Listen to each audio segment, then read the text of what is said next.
When my wife passed away, her wealthy boss called me and said, "Booker, I found something, come to my office right now." Then he added, "Do not tell your son or your daughter-in-law. You could be in grave danger." When I got there and saw who was standing at the door, I froze, my blood turned to ice, and I realized my wife did not just die, she was taken from me. But before I tell you what I found in that office, you need to understand how the day of her funeral became the day my own son declared war on me.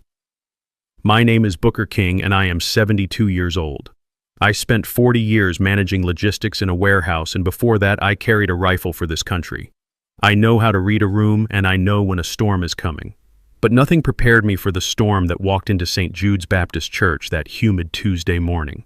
I sat in the front pew, staring at the mahogany casket that held Esther, my Esther. We had been married for 45 years. She was a small woman with hands roughened by work, but a heart that could hold the world. For 3 decades, she had worked as the head housekeeper and personal assistant to Alistair Thorne, a man with more money than God, but who trusted only one person with his life, and that was my wife.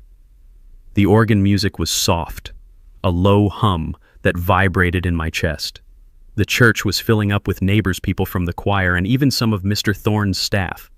Everyone was whispering respectful low tones.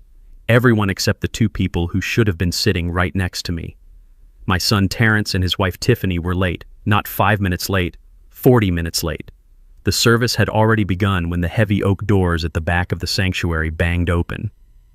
I did not turn around, but I did not have to. I heard the sharp clack of high heels against the stone floor echoing like gunshots in a library. Heads turned.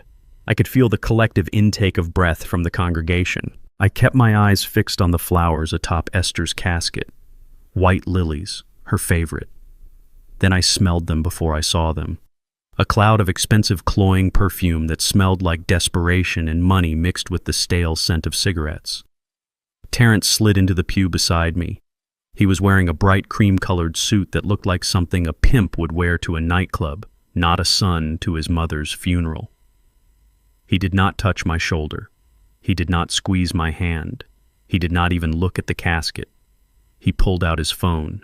The screen lit up in the dim church, illuminating his face. He was texting. His thumbs moved furiously and his jaw was tight. I glanced sideways. I saw the sweat beading on his forehead. It was not from grief. It was the cold sweat of a man cornered. Tiffany squeezed in next to him.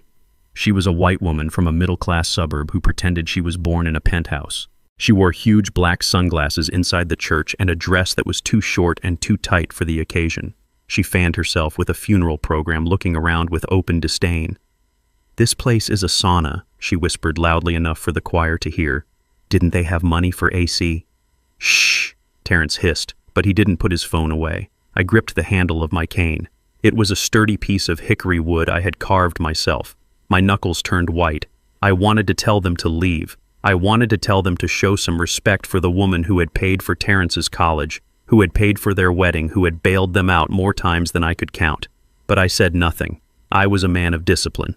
I would not cause a scene at Esther's homegoing. The service ended and we moved to the fellowship hall for the repast.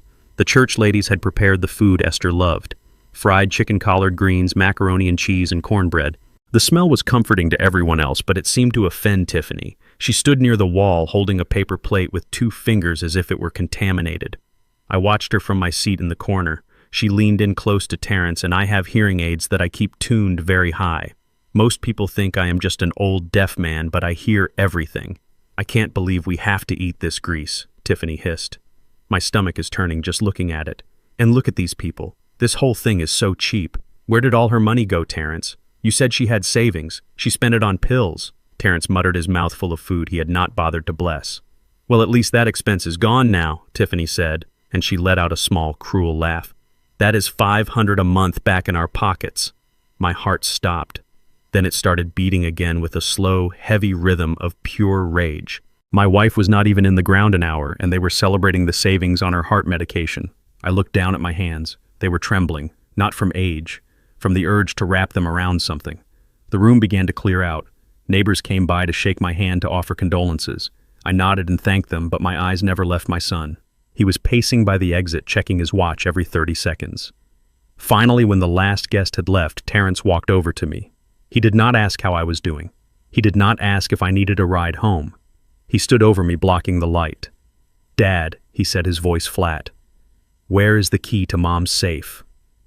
I looked up at him slowly. I saw the bags under his eyes, the twitch in his cheek. This was my boy. The boy I taught to fish. The boy Esther had rocked to sleep. Now he looked at me like I was an ATM that had swallowed his card. "What did you say?" I asked, my voice raspy. "The safe key," Terrence repeated louder this time. "Tiffany says Mom had a life insurance policy. We need to check the paperwork. We are entitled to 50% as next of kin." Tiffany stepped up beside him, crossing her arms. "We need to start the probate process immediately, Booker. Funerals are expensive and we have bills.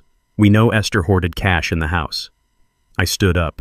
It took me a moment. My knees were stiff. I leaned on my cane and looked them both in the eye. I am 6'2". Even bent with age, I towered over Tiffany. "Your mother is not even cold yet," I said, my voice low and dangerous. "And you are asking for money. It is not about money, it is about asset management," Terrence snapped. "Don't be difficult, Dad. We know you don't know how to handle finances. You just worked in a warehouse. Mom handled everything. We are just trying to help." "Help," I scoffed. "You are trying to scavenge. There is no money for you, Terrence. Not today." Terrence stepped closer, invading my personal space. His eyes were wild. "Listen to me, old man. You do not know what is going on. This house is in trouble. We are in trouble. If we do not find that money by the end of the week, things are going to get very bad." "What kind of bad?" I asked. "The kind where you end up on the street," Terrence spat. "Now give me the damn key or I will turn this house upside down until I find it myself." He reached for my pocket. I slapped his hand away with a speed that surprised us both. "Get out of my face," I growled. Tiffany gasped. "You are senile," she shrieked. "You are losing your mind. We should have you committed for your own safety." "We will discuss that later." Tiffany, Terrence said, his voice dropping to a menacing whisper. "Dad, you have until tonight. If I do not have that key, I am calling the social worker. I will tell them you are unfit to live alone. I will sell this house out from under you." He turned and stormed out. Tiffany shot me one last look of disgust before following him, her heels clicking away like a ticking clock. I stood alone in the fellowship hall. The silence was deafening. My own son. He was desperate. I had seen that look in the eyes of junkies and gamblers before. He was not just greedy, he was afraid. Suddenly my phone buzzed in my breast pocket. I pulled it out. My hands were shaking so bad I almost dropped it. The screen was cracked, but I could read the name clearly. Mr. Alastair Thorne, Esther's boss, the billionaire who hadn't left his estate in 5 years. Why was he calling me? I answered. Booker. His voice was not the smooth, commanding baritone I remembered. It was jagged, breathless. "Mr. Thorne," I started. "Listen to me, Booker," he cut me off. "I was going through the safe Esther kept here at my private office. She left something, a ledger, and a recording." I frowned. "A recording. Booker, you need to come to my estate right now. Do not go home. Do not tell Terrence. Do not tell that woman he married. If they know what I know, you will not survive the night." "What are you talking about, Mr. Thorne? They did not just wait for her to die," Booker Thorne whispered.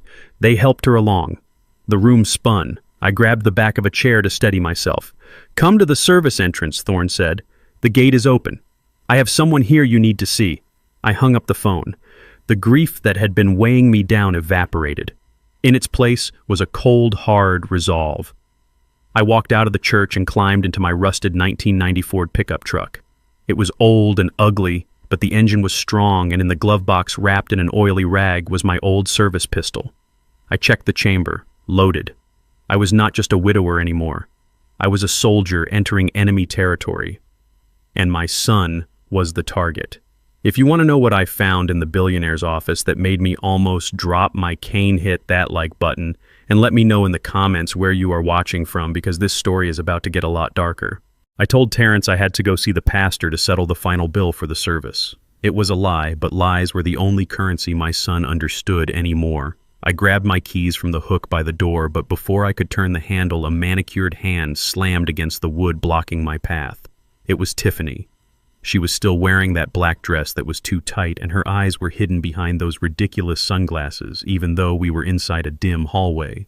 She held out a palm, her fingers wiggling expectantly. "Where do you think you are going, Booker?" she asked, her voice dripping with that fake sweetness that made my skin crawl. To pay the church, I said, keeping my voice flat. You are not going anywhere without leaving the credit card, she said, stepping closer. I need to go buy supplies for the guests who might drop by later. We need wine. We need decent cheese. Not that garbage the church ladies served.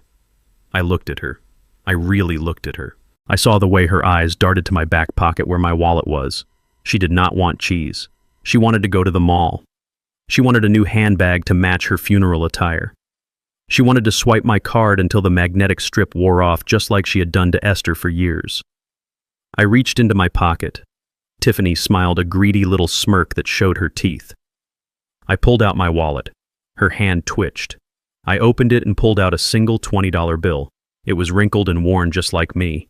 I let it drop from my fingers. It fluttered through the air and landed on the linoleum floor right between her expensive heels. "Get some crackers," I said. Her mouth fell open. She looked at the money, then at me, her face turning a blotchy red.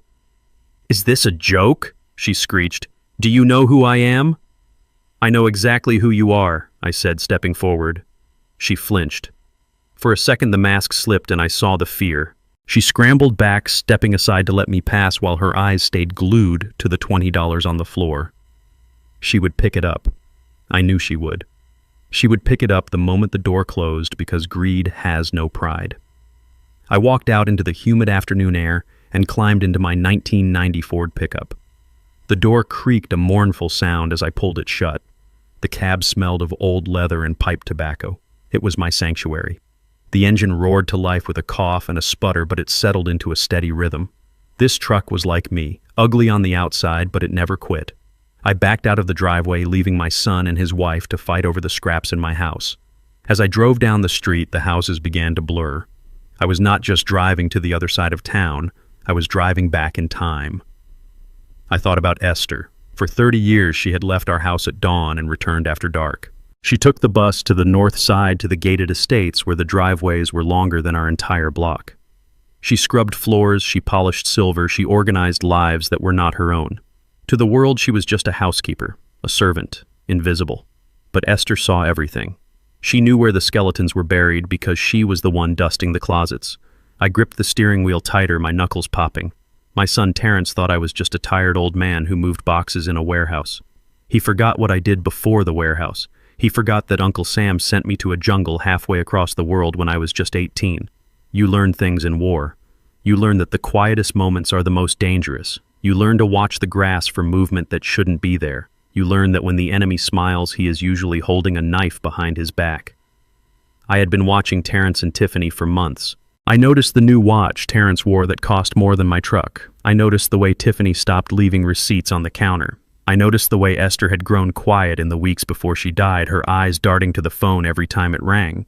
I had been trained to spot an ambush, but I never thought the enemy would be sleeping in the guest bedroom.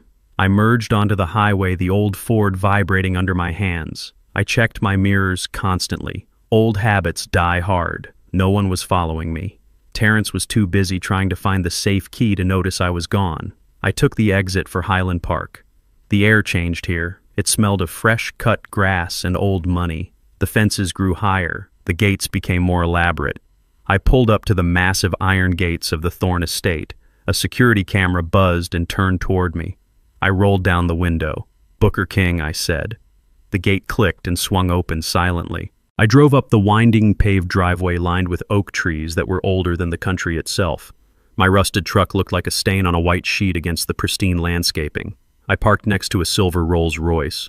The contrast would have made a lesser man feel small. It just made me feel focused. I got out and adjusted my suit jacket. It was a cheap suit bought off the rack 10 years ago, but I wore it with the posture of a man who answers to no one. The front door opened before I could knock. Alistair Thorne stood there. He was 80 years old, confined to a wheelchair, his body withered by time and illness, but his eyes were as sharp as broken glass. He wore a velvet smoking jacket and a silk scarf. He did not look at me like the help. He did not look at me like a charity case. He looked at me like a man who was about to go into battle and was glad to see another soldier. "Booker," he said, his voice raspy but firm. "Mr. Thorne?" I nodded. He extended a hand. It was thin and trembling, but his grip was surprisingly strong. We did not shake hands like businessmen. We clasped hands like brothers. "I am sorry about Esther," he said. She was the finest woman I ever knew. Better than me, better than all of us. Thank you, sir, I said, my throat tight. Come inside, Thorne said, spinning his wheelchair around. We do not have much time. Your son will figure out you are gone soon. I followed him into the foyer. The floors were marble. The ceilings soared 20 feet high. It was a palace.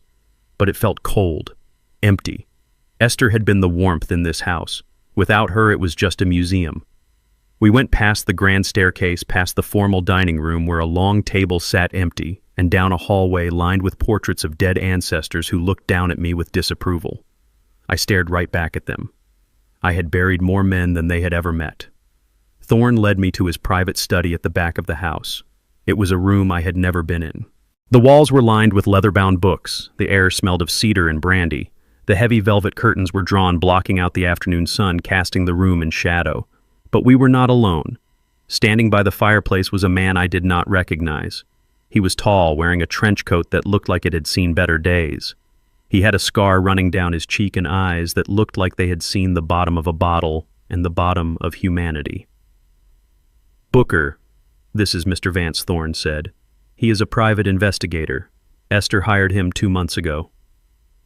My heart skipped a beat. Esther hired a PI. Why? Vance nodded at me. He didn't smile. He looked at me with a mixture of pity and respect. Please sit down, Thorne said, gesturing to a heavy leather chair in front of his massive oak desk. I sat. The leather creaked. I felt like I was sitting in the electric chair waiting for the switch to be thrown. Thorne wheeled himself behind the desk. He placed his hands on a stack of items sitting in the center of the green blotter. There was a small black leather journal. I recognized it immediately. It was Esther's prayer journal. She carried it everywhere. And next to it was a thick envelope filled with photographs. I found this in the safe Esther kept here, Thorne said softly. She had her own combination. I never asked what was in it. I trusted her completely. But after she passed, I knew I had to look. I had to make sure her affairs were in order. He pushed the journal toward me. Open it, Booker. Read the last entry.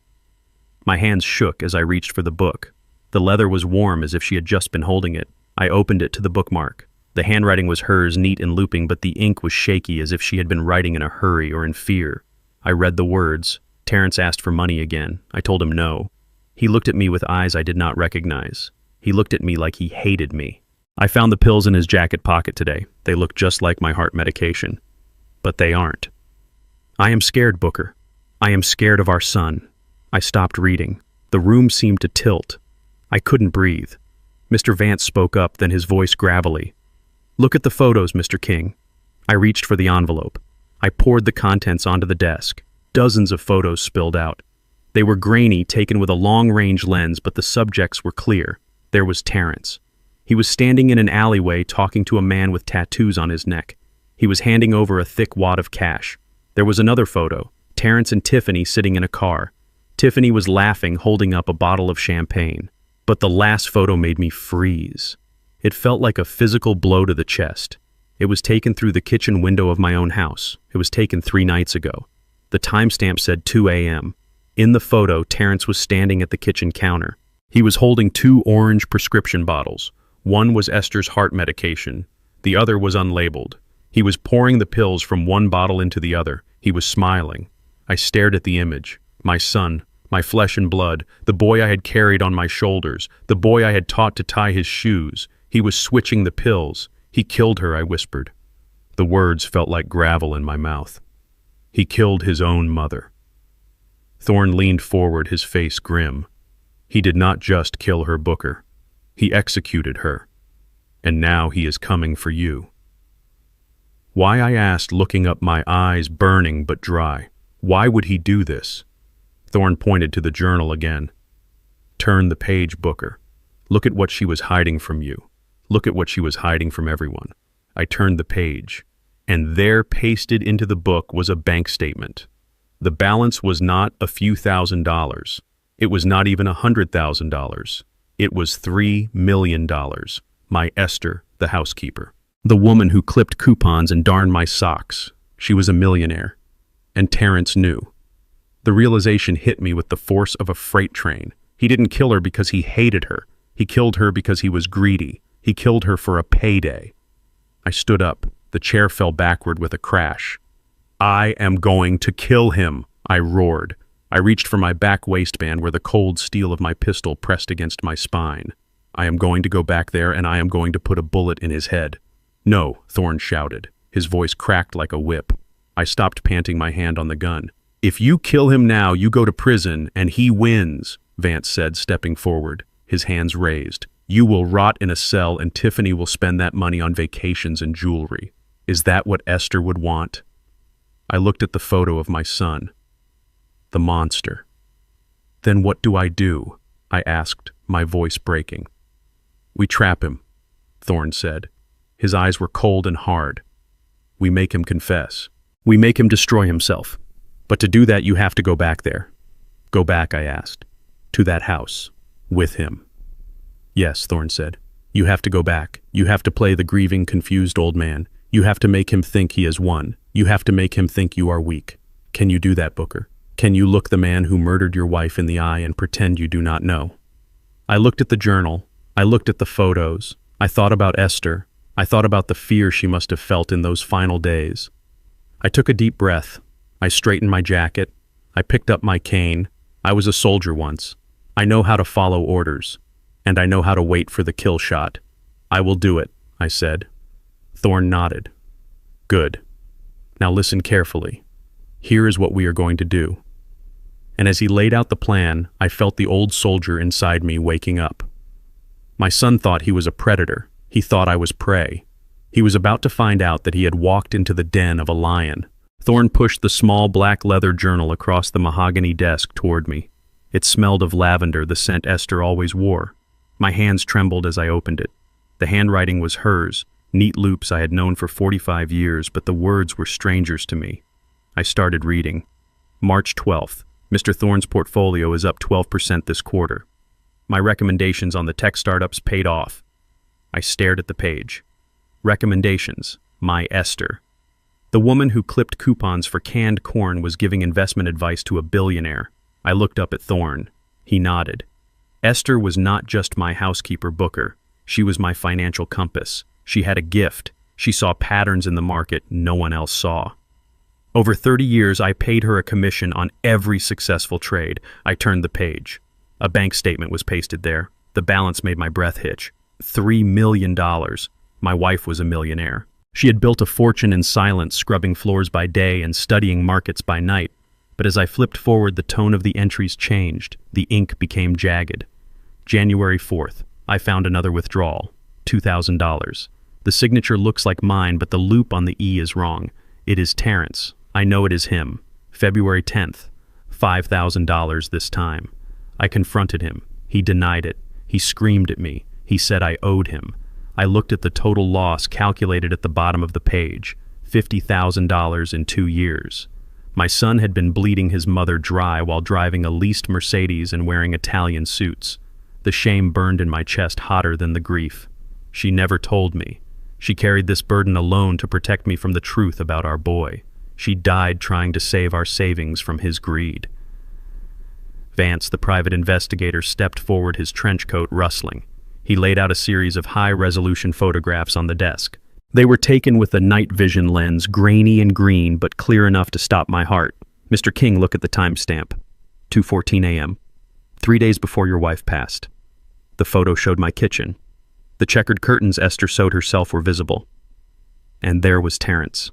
He was standing by the counter where Esther kept her daily pill organizer. In his hand he held a small amber vial. It looked identical to her heart medication. But in the next photo he was pouring the contents of that vial into her organizer and pocketing her real pills. Vance pointed a calloused finger at the image. We analyzed the trash from your curb the next morning. We found the vial he threw away. It did not contain beta blockers. It contained a concentrated stimulant, a high-grade amphetamine mixture, dangerous enough to cause cardiac arrest in a healthy man, fatal for someone with your wife's condition. Thorne spoke up, his voice like gravel. It was not a heart attack, Booker. It was murder. Calculated, cold-blooded murder. He waited until her prescription was low, then he made the switch. He knew exactly what he was doing. He watched her take those pills. He watched her die. And he did it for money. He did it because she was about to cut him off. I looked at the photo of my son. His face was illuminated by the refrigerator light. He was not crying. He was not hesitating. He was smirking. The monster who lived in my house. The boy I taught to ride a bike. He had poisoned the woman who gave him life because he wanted a payout. He traded his mother's life for a gambling debt. It was not natural causes. It was an execution carried out in our own kitchen. A sound escaped my throat. It was a low, guttural roar of pure animal pain. The room spun. I grabbed the edge of the desk so hard the wood creaked. My vision blurred with red-hot tears. I stood up, knocking the heavy leather chair backward. I could feel the weight of the service pistol in the glove box of my truck. It was calling to me. I needed it. I needed to feel the recoil. I needed to see the fear in his eyes that Esther must have felt. I am going to kill him. The words tore out of my throat, raw and bleeding. I am going to drive back there, and I am going to put him down like a rabid dog. He does not deserve to breathe. He does not deserve a trial. He took my Esther. He took my life. I turned toward the door, my hand reaching for the handle. I was not a father anymore. I was an executioner. I could see it all in my mind. The kick of the door, the look on Tiffany's face, the final judgment delivered in lead. Justice. Immediate and permanent. My blood was boiling, screaming for vengeance. Stop! Thorne's voice cracked through the air like a whip. He slammed his hand on the desk. Booker, stop. If you walk out that door with a gun, you lose everything. You go to prison for the rest of your life, and Terrence wins. He becomes the victim. He inherits the house. He inherits the money. Tiffany spends every dime Esther saved while you rot in a cell. Is that what you want? Is that what Esther would want? I froze my hand on the doorknob, my chest heaving. Vance stepped between me and the door. We do not have enough for a conviction yet, Booker. The vial in the trash is circumstantial. The photos show him touching the pills, but not what was in them. A defense lawyer would tear it apart. We need more. We need him to say it. We need a confession. Thorne wheeled himself closer, his eyes burning into mine. You have to go back there. You have to walk into that house and look at the man who killed your wife and smile. You have to play the part Booker. Be the grieving, confused old man they think you are. Let them believe they have won. Let them get comfortable. Because when they are comfortable, they will make mistakes. And when they slip, we will be there to catch them. Can you do that? Can you be a soldier one last time? I drove back to my house in my old Ford pickup, and the steering wheel felt like it was made of ice under my grip. The engine hummed a low, steady rhythm that usually calmed me, but today, it sounded like a funeral dirge. I checked my rearview mirror not to see the traffic behind me, but to look at my own face. Thorne had told me to play the part. He told me to be the grieving, confused old man my son thought I was. I tried to smile. I tried to cultivate a look of weakness and senility. But the face staring back at me was hard. The lines around my mouth were etched deep with a rage so potent it tasted like battery acid. I had to soften my eyes. I had to slump my shoulders. I had to bury the soldier who wanted to strangle his enemy and resurrect the father who was lost in grief. It was the hardest thing I had ever done. Harder than boot camp. Harder than the war. Because the enemy wasn't a stranger across a jungle clearing. The enemy was the boy I had taught to catch a baseball. The enemy was the man who had sat at my dinner table and eaten my food while planning my wife's murder. Every mile marker I passed felt like a step closer to hell. I could feel the bile rising in my throat. The sheer physical disgust of facing him was almost overwhelming. I wanted to turn the truck around. I wanted to keep driving until the gas ran out, but I couldn't. Esther needed me. Justice needed me. I pulled into the driveway and turned off the engine. I sat there for a moment, breathing in the scent of old tobacco and dust, gathering the strength to walk into the house that was no longer a home. I stepped onto the porch, and the front door was already ajar. My heart hammered against my ribs, not from fear, but from the violation of it. This was Esther's sanctuary. She kept it spotless. She kept it sacred. Now the door hung open like a broken jaw. I stepped into the foyer, and the sound hit me first. It was a tearing sound, wet and sharp, like flesh being ripped from bone. I walked into the living room and stopped. The air was thick with dust and feathers. Tiffany was on her knees in the center of the room. In her hand she held a yellow box cutter. She was attacking Esther's favorite floral sofa, the one she had saved for 3 years to buy.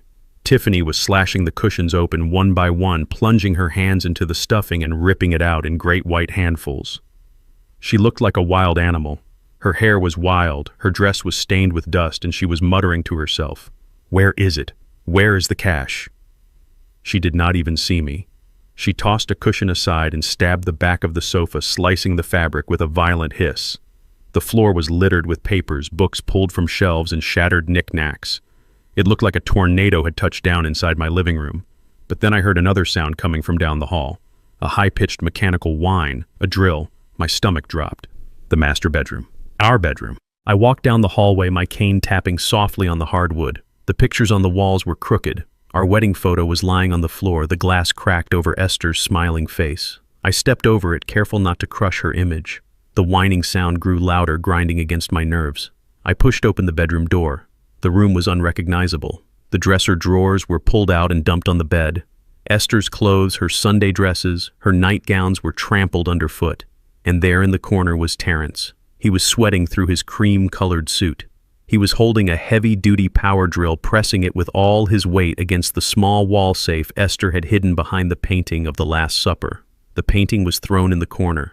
Terrence was grunting, his face twisted in a mask of pure greed. He leaned into the drill the bit, screeching against the metal lock. Smoke rose from the friction, filling the room with the smell of burning steel. He wasn't looking for documents. He wasn't looking for keepsakes. He was looking for the payout he believed he was owed. I needed to get his attention. I needed to stop the desecration before I lost control and did something that would ruin the plan. I let my body go slack. I allowed my knees to buckle slightly. I loosened my grip on my hickory cane and let it fall. It hit the floor with a loud clatter that cut through the noise of the drill like a gunshot. Terrence jumped. The drill slipped, screeching across the metal door of the safe and gouging the wall. He spun around, wild-eyed. His chest was heaving. His eyes were red-rimmed and frantic. He looked at me, and for a second he didn't see his father. He saw an intruder. He saw an obstacle. Then recognition dawned, but it brought no shame, only anger. He dropped the drill onto the pile of Esther's clothes. He pointed a shaking finger at the open safe.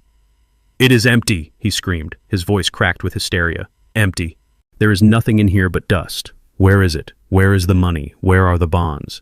I stared at him, letting my mouth hang open slightly, feigning the confusion of a man whose world has stopped making sense. I leaned against the doorframe, clutching my chest as if my heart were failing. I did not speak. I just looked at the empty safe, then back at him, letting the silence stretch, letting his panic grow. He kicked the bed frame hard. "Don't look at me like that, old man," he shouted. "You knew, didn't you? You knew she moved it. You and her were always whispering, always hiding things from me." Terrence marched across the room, closing the distance between us in 3 long strides. He was big. He had played football in high school, and he used that size now to intimidate. He grabbed the front of my jacket, bunching the cheap fabric in his fist, and shoved me back against the doorframe. His face was inches from mine. I could smell the stale alcohol on his breath mixed with the acrid scent of his fear.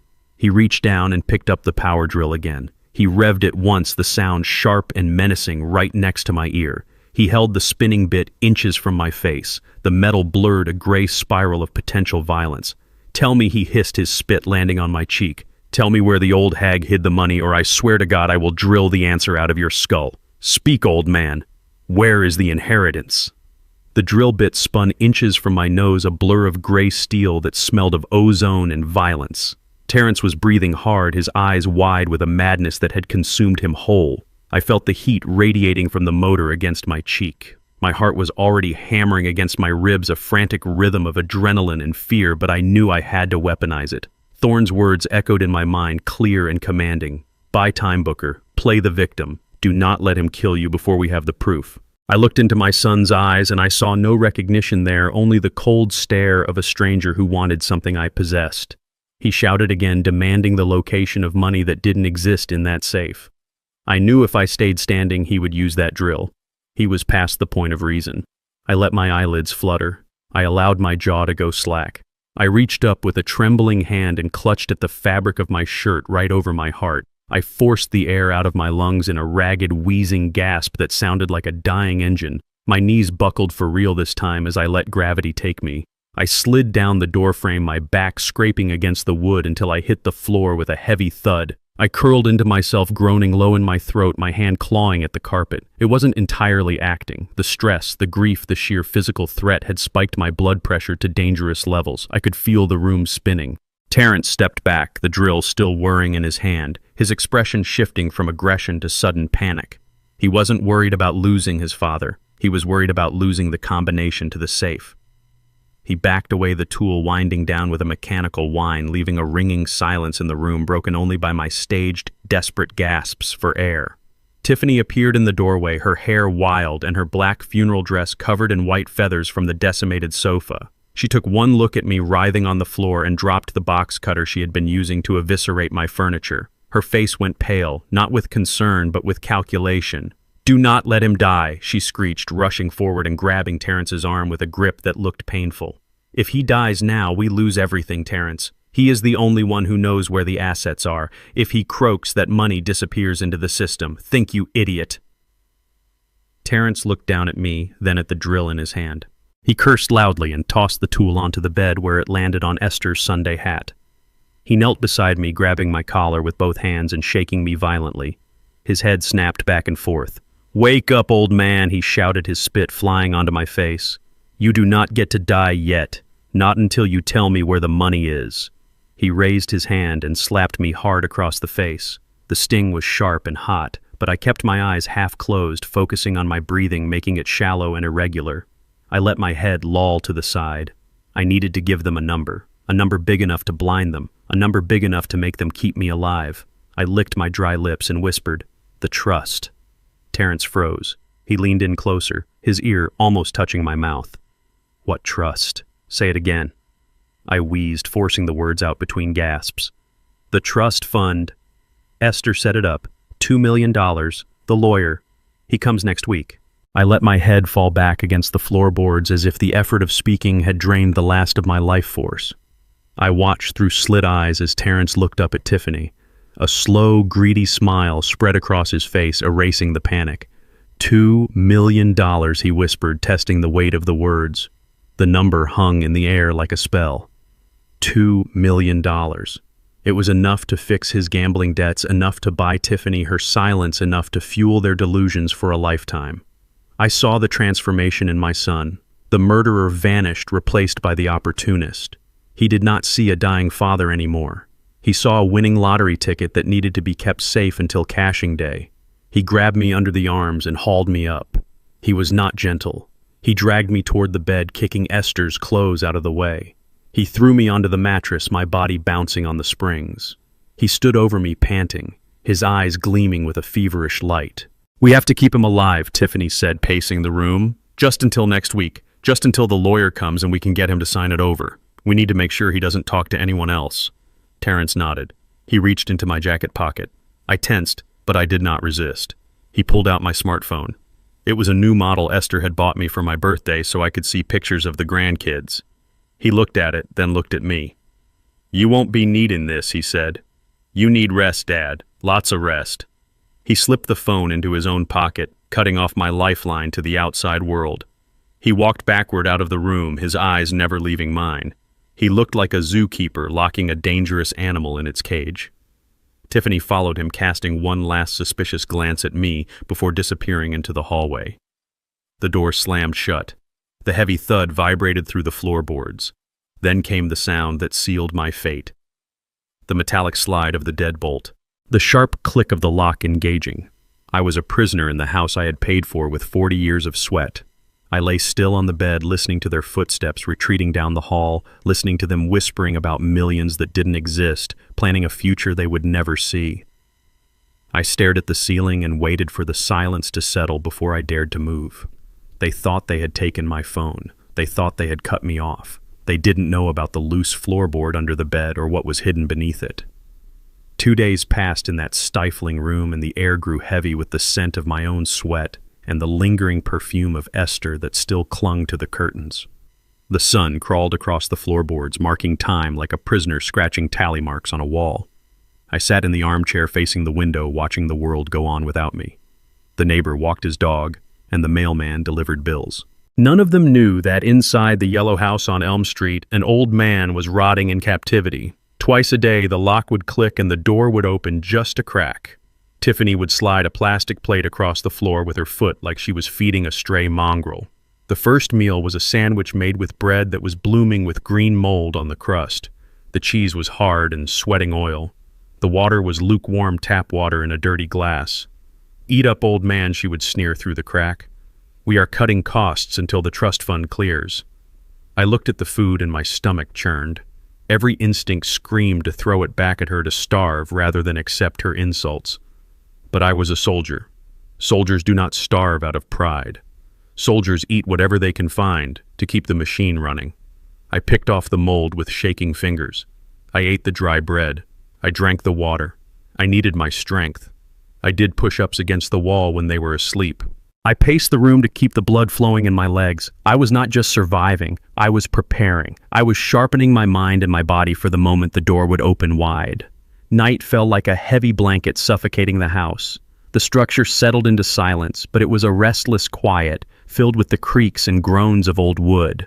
I pressed my ear against the wood of the door. The house was old, built in the 1920s, and the ventilation ducts carried sound like a telephone wire. I heard heavy footsteps pacing in the living room. Back and forth, the sound of a trapped animal pacing its cage. Then the ring of a cell phone shattered the silence.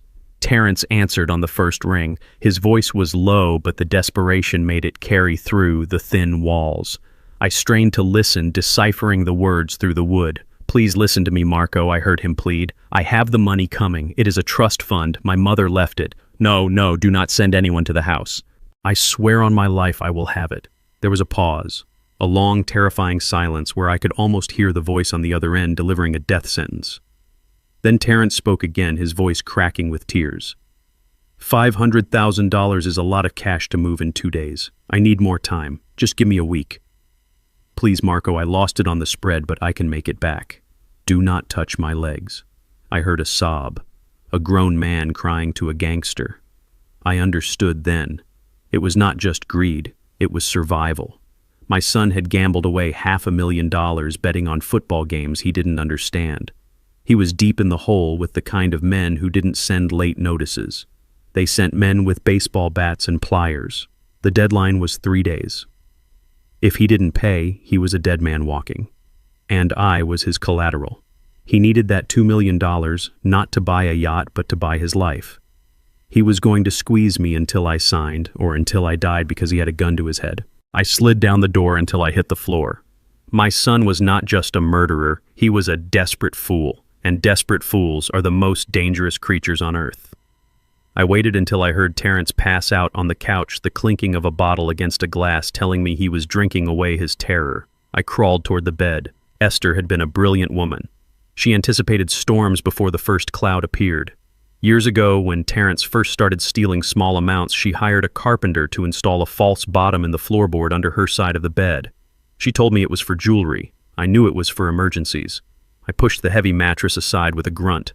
My muscles burned, but I ignored the pain. I found the loose board and pried it up with the handle of a metal spoon I had hidden from my dinner tray. Inside, wrapped in oilcloth, lay my salvation. A Nokia brick phone fully charged and turned off. And beside it the cold, heavy weight of a .38 snub-nose revolver. I checked the cylinder. 5 rounds. Enough to end this. But Thorne was right. I needed justice, not just blood. I turned on the phone. The screen glowed green in the darkness. I typed a message to the number Thorne had given me using a simple code we agreed on. "The wolf is at the door. Debt is 500 large. Deadline 3 days. Need extraction." I waited. The minutes ticked by like hours. I watched the battery indicator. I watched the signal bars. Then the phone buzzed against my palm. A single text message. It read, "Lawyer Solomon Gold arrives at 900 hours tomorrow. He has the paperwork. Get ready to play your part. Do not break character. We are coming for you." I turned off the phone and hid it back under the floorboard. I slid the gun under my pillow. I lay back in the dark and stared at the ceiling. Tomorrow the curtain would rise. I closed my eyes and practiced my tremors. Tomorrow I would be the frail old man they wanted to see. But inside I was already pulling the trigger. The sun came up like a judgment I wasn't ready to face, but the click of the deadbolt told me showtime had started. The door swung open, and for the first time in 2 days, I wasn't greeted with a sneer or a kick. Tiffany stood there, holding a steaming mug of coffee, her face plastered with a smile that looked like it hurt. "Good morning, Dad," she chirped, her voice an octave higher than usual. "We have a guest. You need to look presentable." She handed me the mug. It said, "World's Best Grandpa" on the side. The irony tasted bitter, but I drank the coffee because I needed the caffeine to sharpen my edges. Terrence appeared behind her wearing a fresh suit and a tie that was too tight. He looked like a man trying to sell a car with no engine. He grabbed my arm not to hurt me this time, but to steady me. "Easy there, old-timer," he said, loud enough for the neighbors to hear. "Let's get you to the living room. Mr. Gold is here." They walked me down the hallway like I was a piece of fragile china they were afraid to drop. I leaned heavily on my cane, shuffling my feet, playing the part of the confused invalid perfectly. In the living room sat a man who looked like he could foreclose on your house just by looking at it. Solomon Gold was not a large man, but he took up all the space in the room. He wore a charcoal suit that cost more than my first house, and his eyes were black marbles behind rimless glasses. He didn't stand when I entered. He just watched me like a hawk spotting a field mouse. "Mr. King," he said, his voice smooth as oil. "I am Solomon Gold. I represent your late wife's estate. Please sit." Terrence guided me to the armchair, the one Tiffany hadn't slashed to ribbons yet. He sat next to me, perched on the edge of the cushion, his knee bouncing with a nervous energy that shook the floorboards. Tiffany sat on the arm of his chair, playing the devoted daughter-in-law. We were a picture-perfect family if you ignored the smell of desperation and the hidden gun under my mattress. Gold opened a leather briefcase and pulled out a single thick document bound in blue paper. He adjusted his glasses and looked at Terrence, then at me.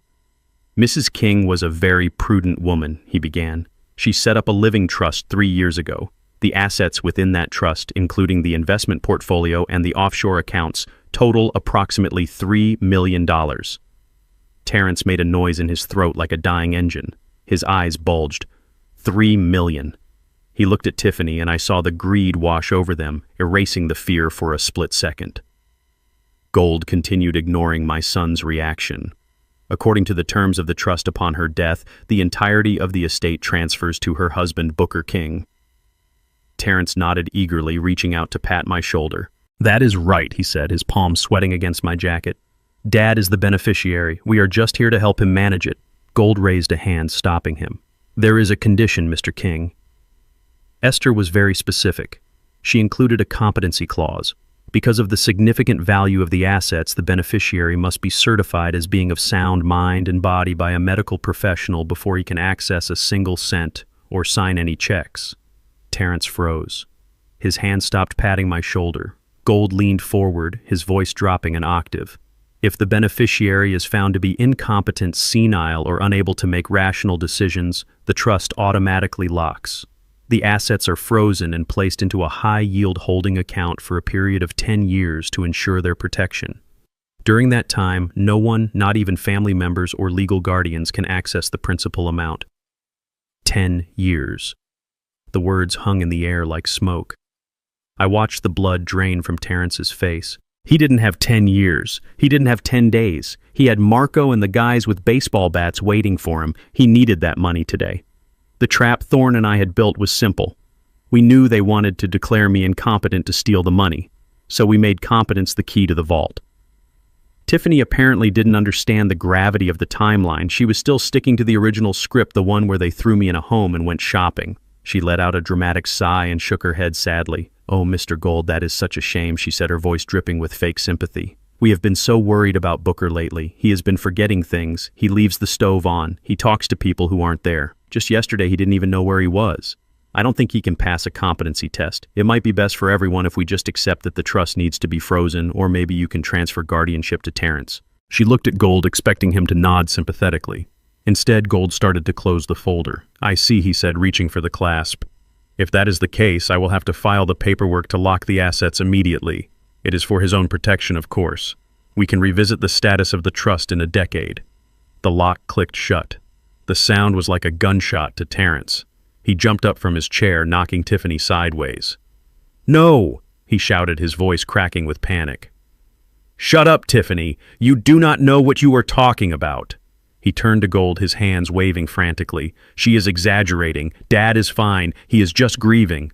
Look at him. He is sharp as a tack. He remembers everything." "Don't you, Dad?"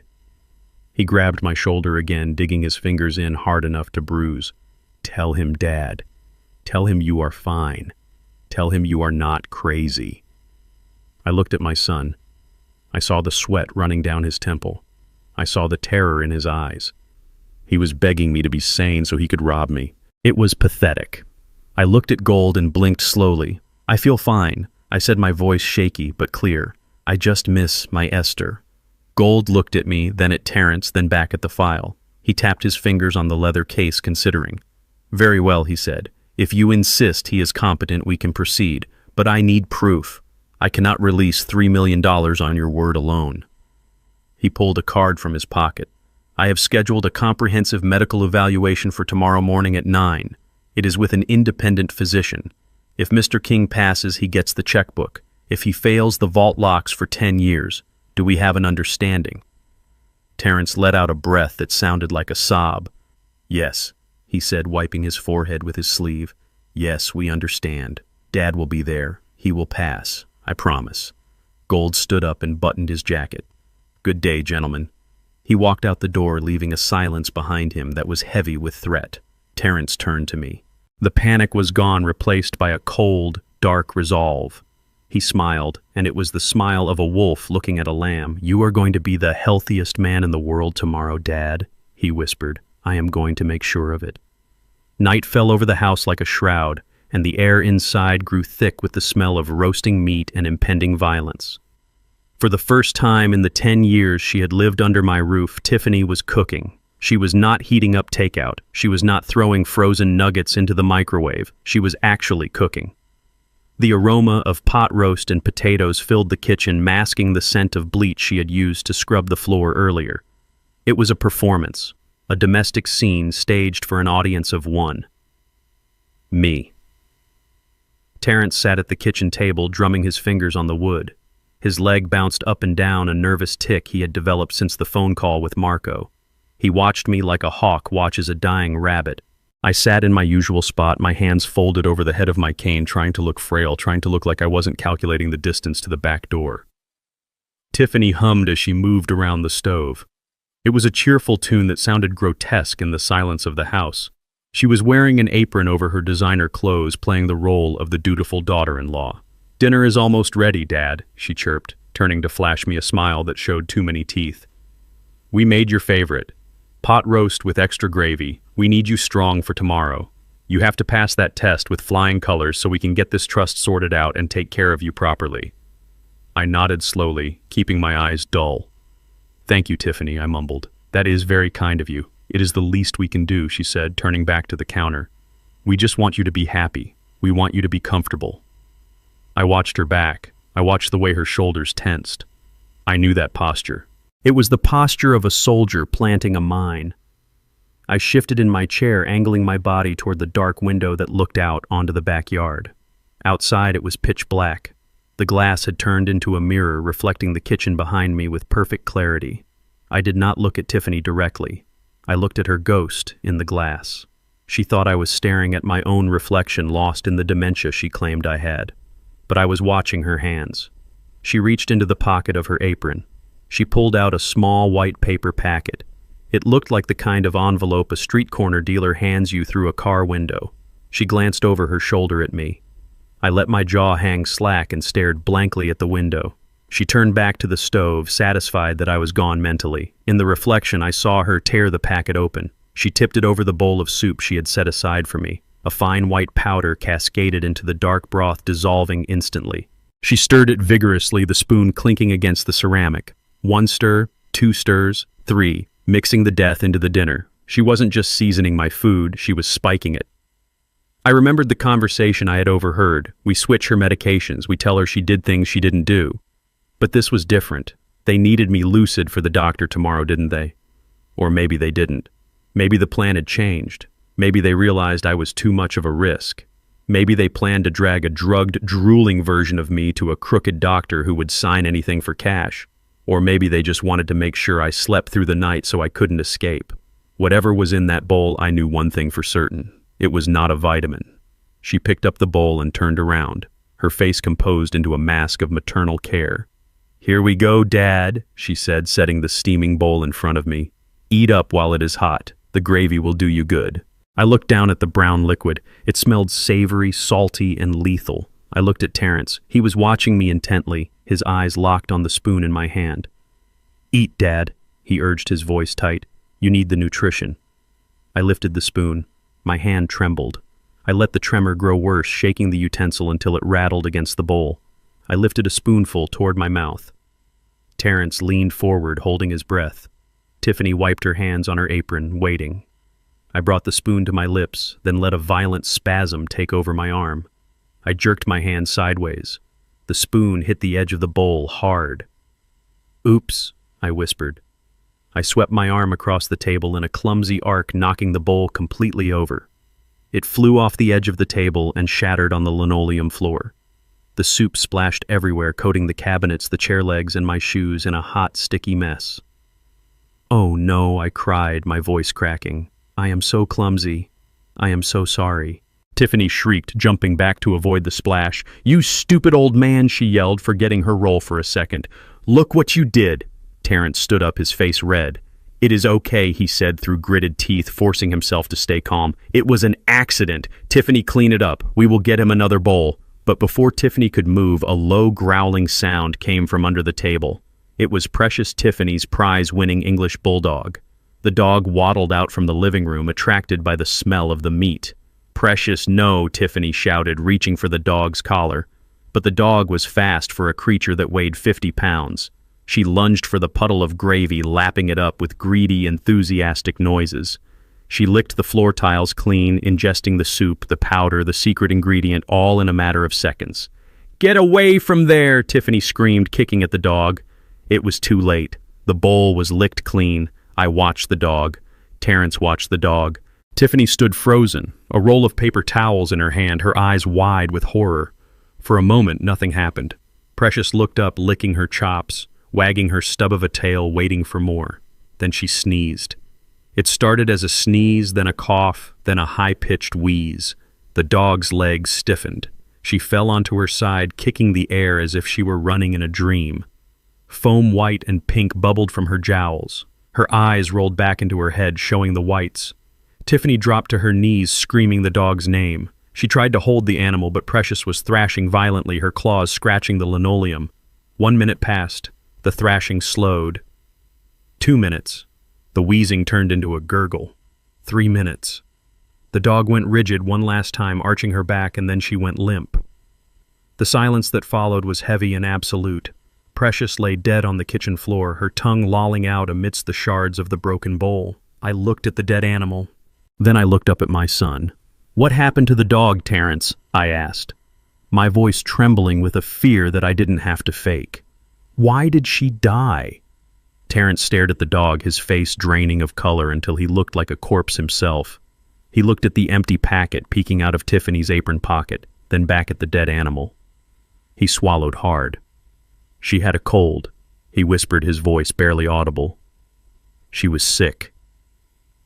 "It was just a seizure, Dad. Just a cold." He lied. I knew he lied.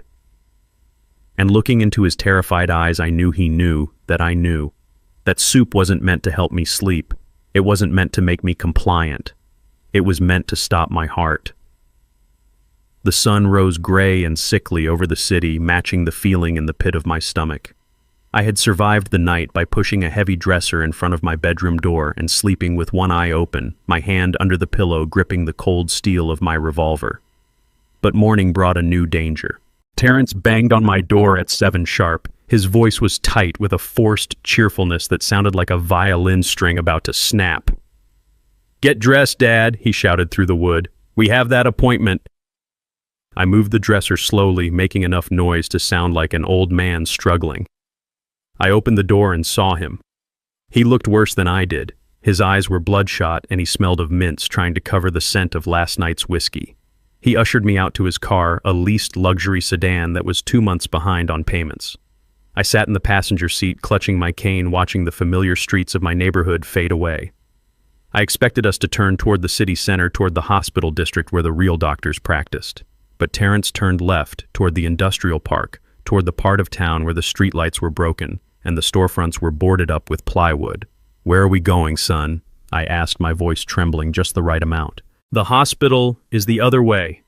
Terrence gripped the steering wheel so hard the leather creaked. We are going to a specialist. Dad, he said, his eyes fixed on the road. A private practitioner. He is the best. He will get you that certificate in no time.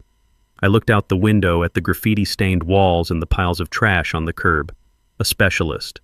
Sure, a specialist in back alley abortions and no questions asked stitching. We pulled up to a brick building that looked like it had been condemned 10 years ago. There was no sign, just a metal door with peeling green paint. Terrence hurried me out of the car, looking over his shoulder as if he expected the devil himself to be following us. We walked inside. The waiting room smelled of mildew and stale cigarette smoke. There were no magazines. There was no receptionist, just a flickering fluorescent light that buzzed like a dying fly. A door opened and a man stepped out. He was wearing a white coat, but it was stained yellow at the cuffs. He was short, balding, and sweating profusely despite the chill in the room. I recognized him. Not as a doctor, but from the photos Vance had shown me. This was Doc Miller, a disgraced veterinarian who had lost his license for selling ketamine to local dealers. He was Terrence's poker buddy. "Ah," Mr. King, Miller said, wiping his damp hands on his coat. "Please come in. We have everything ready." I shuffled into the examination room. It was filthy. The exam table was covered in a sheet that looked like it hadn't been changed in a week. There were no diplomas on the wall, just a calendar from an auto parts store. "Sit down," Miller said, gesturing to the table. Terrence stood by the door, blocking the exit, his arms crossed. I sat, the paper crinkling loudly under my weight. Miller moved to a metal tray. I saw a syringe. It was already filled with a clear liquid. It was a large dose, too large for a vitamin B shot, too large for anything meant to heal. I watched him tap the barrel, flicking the air bubbles to the top. The liquid swirled, viscous and deadly. "What is that?" I asked, my eyes wide with feigned fear. "Just a vitamin cocktail," Miller said, his voice shaking slightly. "It will perk you up, get your blood flowing for the lawyer. It helps with memory." Terrence nodded from the doorway. "Take it, Dad. It is for your own good." I looked at the needle. Then I looked at Miller. I saw the tremors in his hands. I saw the way he licked his lips. He was terrified.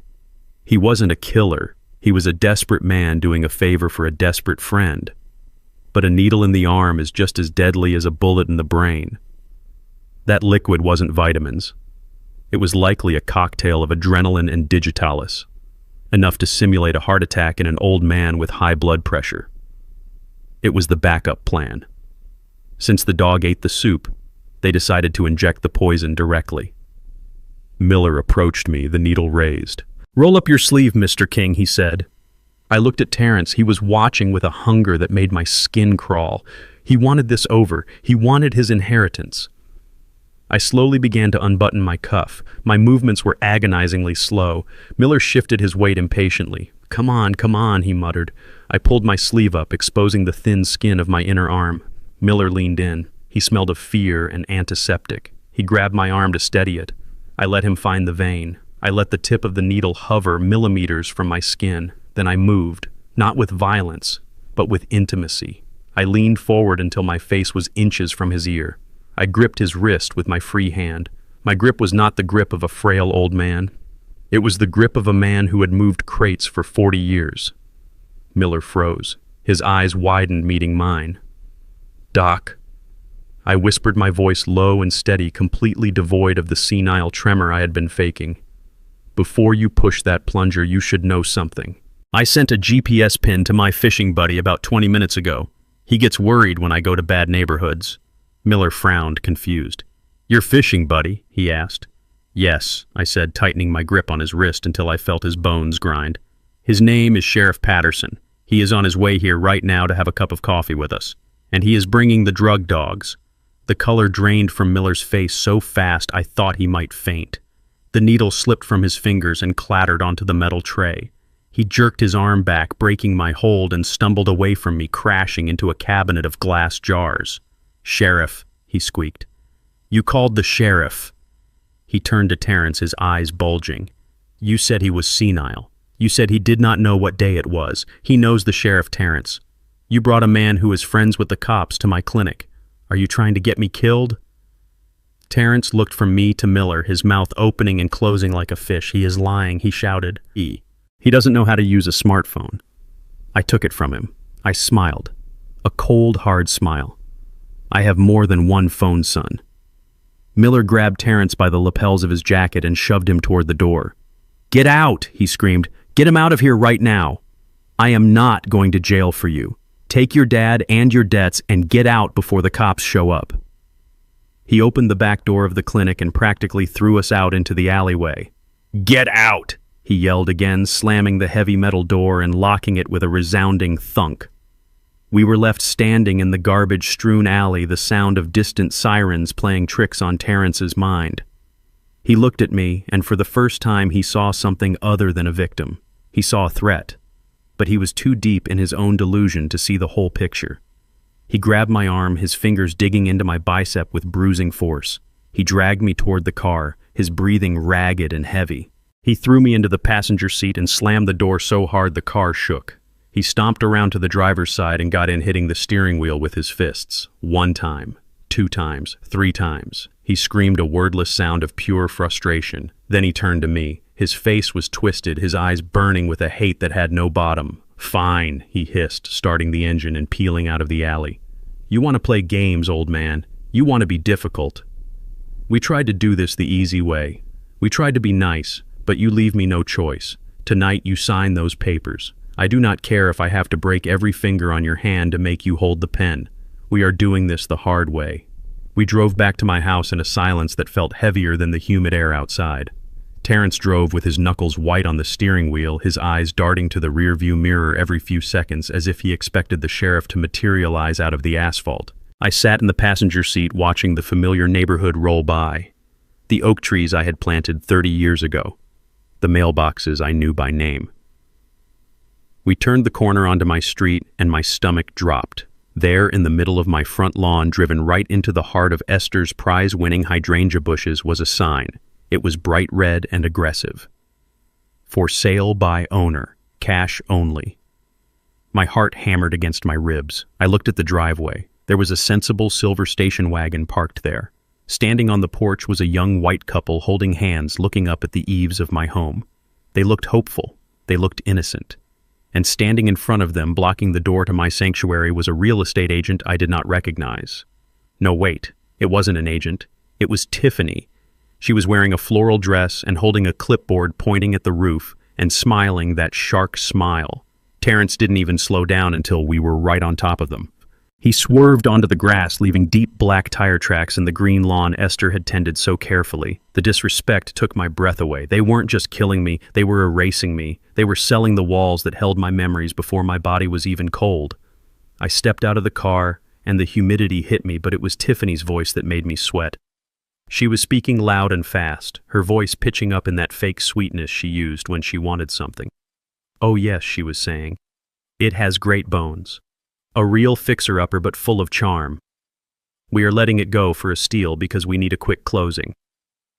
The young husband looked at the peeling paint on the porch railing. Why is the price so low? He asked. It seems too good to be true. Tiffany let out a laugh that sounded like breaking glass. Well, to be honest, she said, leaning in confidentially. My father-in-law is moving to a specialized memory care facility next week. It is very sad, really. He has become quite unmanageable. Dangerous even. We need the cash to pay for his treatment. We already have a bed waiting for him. We just need a cash deposit today to hand over the keys on Monday. I stood by the car door trembling, not from age. From a rage so pure it felt like fire in my veins. She was selling my life. She was selling the room where I held Esther when she cried. She was selling the kitchen where we danced on Sundays. And she was doing it for a cash deposit she would likely spend on a handbag before the sun went down. The young woman looked sympathetic. Oh, that is terrible, she said. We can write a check for $5,000 today. Is that enough to hold it? Tiffany's eyes lit up like neon signs. That would be perfect, she cooed. Just make it out to cash. It speeds up the paperwork. I buttoned my cheap suit jacket. I adjusted my tie. I gripped my cane not for support, but as a weapon of truth. I walked across the lawn, my boots crunching on the grass my son had just ruined. Terrence tried to grab my elbow, hissing at me to get inside, but I shook him off with a strength that surprised him. I walked right up to the young couple. I did not look like a senile old man.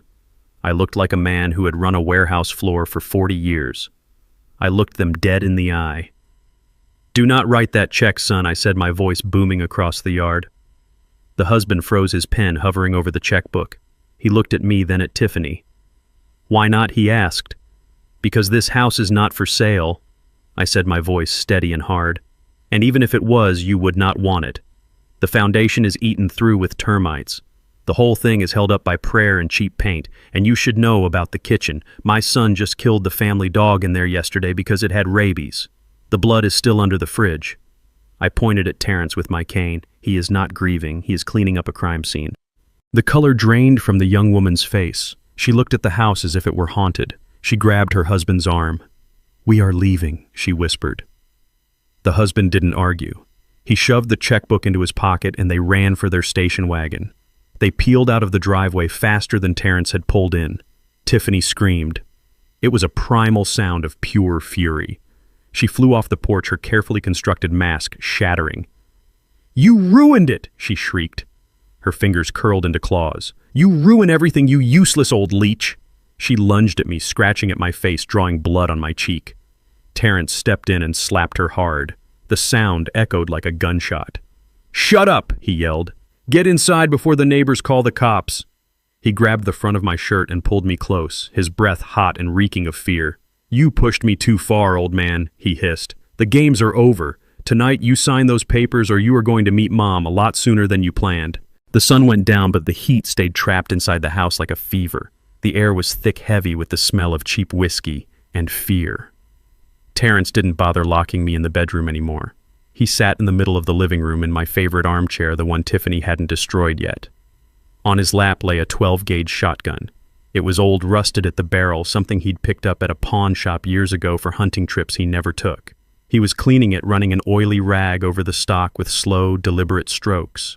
The sound of metal on cloth was the only noise in the room, a rhythmic whisper of violence. He didn't look at me. He just stared at the wall, his eyes glazed and distant. He had stopped pretending. The mask of the grieving son, the concerned caregiver, it was all gone.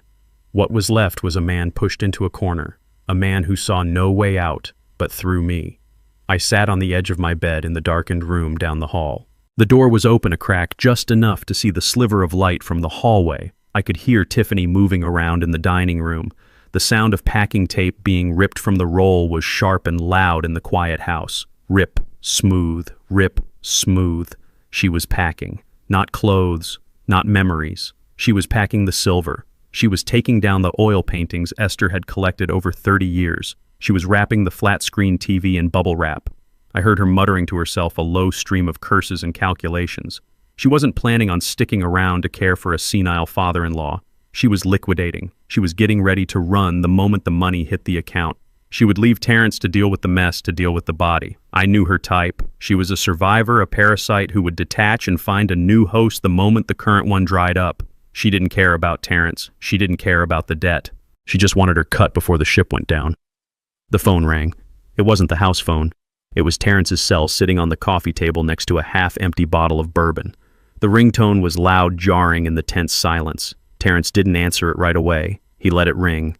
1, 2, 3 times. Then he picked it up, his hand shaking slightly. He put it on speaker, maybe out of habit, maybe because he wanted me to hear, to know why he was about to do what he was about to do. "Marco," he said, his voice cracking. "Please, I just need a few more hours." The voice on the other end was calm, professional, and terrifying. "Terrence," the voice said, "you are out of hours. My associates are on their way. They have instructions. If the money is not in the account by 9 a.m., they start with your knees. Then they move up. Do you understand?" The line went dead. Terrence stared at the phone. He took a long pull from the bottle, the amber liquid spilling down his chin. He wiped it away with the back of his hand. His eyes were red-rimmed wild. He stood up, the shotgun clutched in his hand. He swayed slightly, the alcohol and the terror mixing into a dangerous cocktail. He looked down the hall right at my door. I heard his footsteps heavy and uneven on the floorboards. He was coming. I reached under the mattress, my fingers brushing the cold steel of my own revolver. But I didn't pull it out. Not yet. I needed him close. I needed him to commit. The door to my room burst open, slamming against the wall with a force that cracked the plaster. Terrence stood in the doorway, silhouetted by the hall light. He looked like a monster from a child's nightmare. In one hand he held the shotgun, the barrel pointed at my chest. In the other he crumpled a piece of paper. It was the power of attorney form, the one Solomon Gold had left. "Sign it," he rasped, his voice sounding like gravel grinding together. "Sign it now, old man. Or I swear to God I will paint this room with your brains."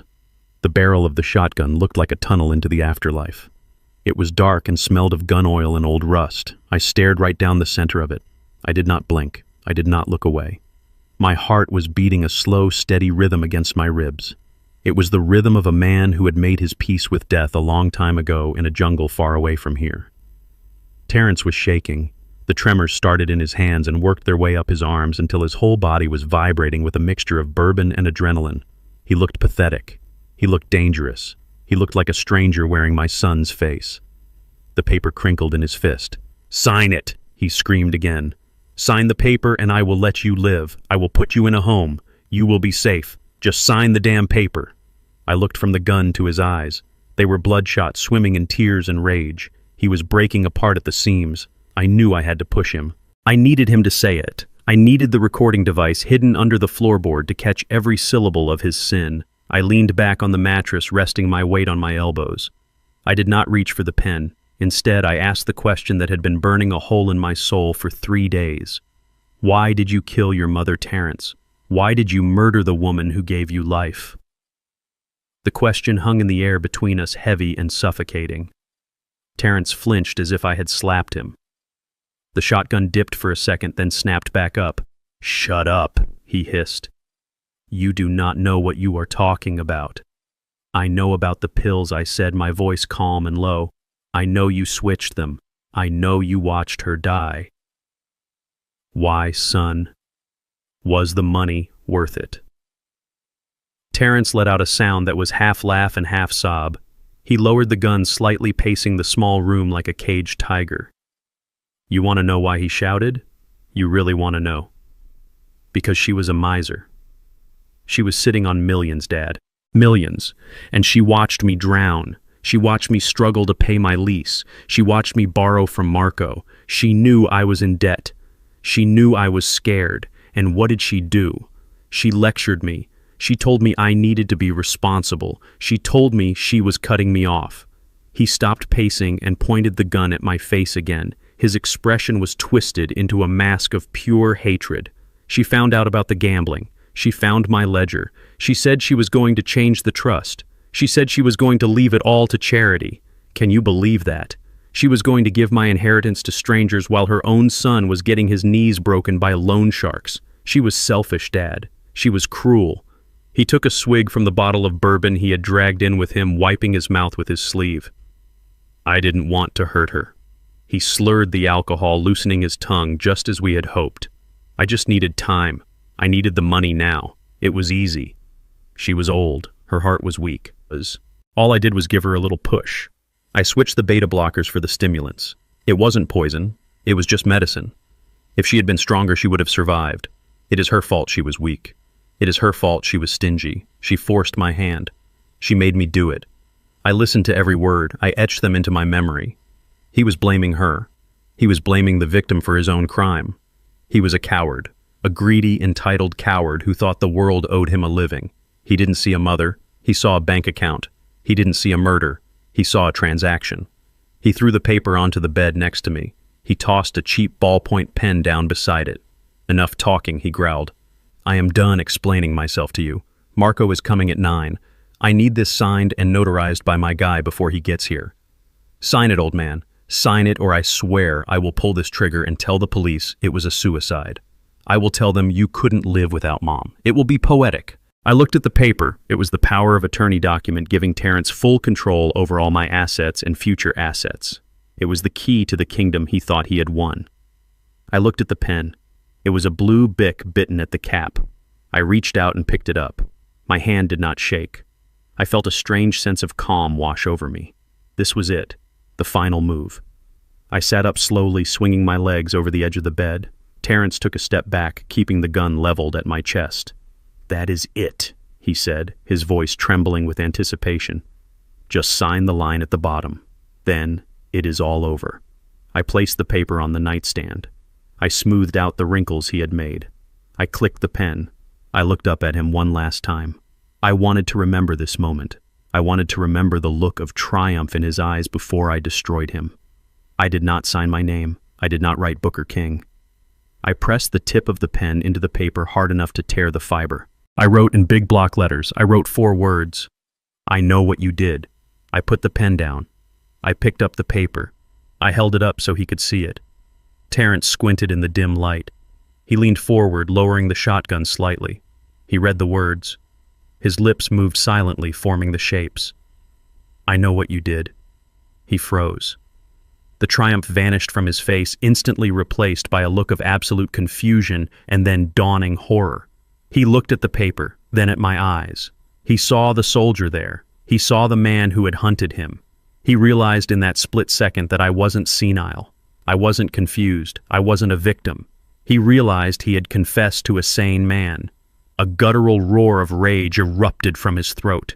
He raised the shotgun, aiming it directly at my head. His finger tightened on the trigger. The metal clicked as he took up the slack. I stared into the black hole of the barrel, and I did not blink.